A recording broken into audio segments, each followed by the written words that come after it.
აი როგორი ადამიანია განათლებული. განათლებულია ადამიანი, ძალიან მოკლედ რო ვთქვა და ადვილად გასაგებია. განათლებულია ადამიანი, რომელიც ბევრი იცის თუ ცოტა იცის, ამას იყენებს სხვა ადამიანის სასიკეთოდ. ნასწავლია ადამიანი, ვინც ბევრი იცის, მაგრამ განათლებულია, ვინც თავის ცოდნას სასიკეთო საქმეს მოახმარს.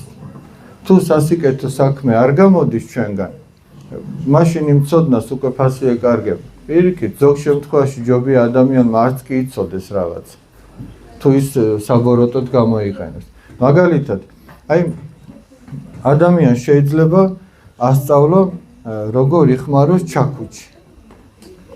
ამ ჩაქუჩით შეიძლება მან ლურსმანი დააჭედოს, ვიღაცას სახლი აუშენოს, მაგრამ შეიძლება ვიღაცას ბოთლები დაუმტრიოს ამ ჩაქუჩით.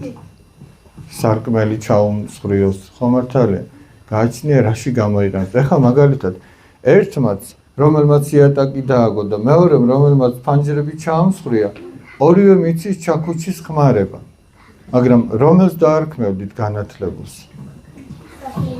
ვინც იატაკი დააგო, ანუ ვინც სხვას ემსახურა, გესმით რაზეა ლაპარაკი. მაგალითად, ორმა ადამიანმა იცის წერა.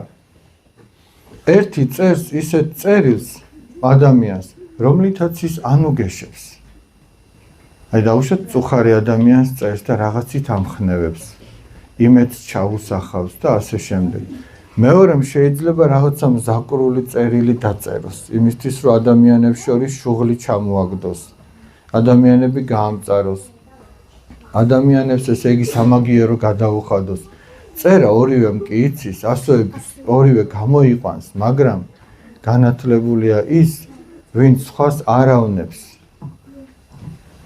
შეიძლება ორივე ნასწავლია, მაგრამ ამ ორ ნასწავლს შორის განათლებული ის არის, ვინც სხვას ისე მოექცევა, როგორც თვითონ უნდა რომ სხვა ექცევოდეს. ეგ არის განათლებული ადამიანი.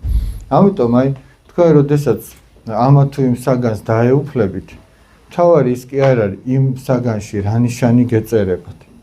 თავარი ის არის, რომ ის საგანი, რაც თქვენ შეიმეცნეთ, რაში გამოგადგება ცხოვრებაში. და თუ შეძლებთ, რომ ესა თუ ის საგანი თქვენს მიერ ათვისებული სასიკეთო საქმეში ჩააყენეთ თქვენ, ესე იგი თქვენ მართლაც განათლებული ყოფილიყართ. და თუ ამას ვერ მოახერხებთ,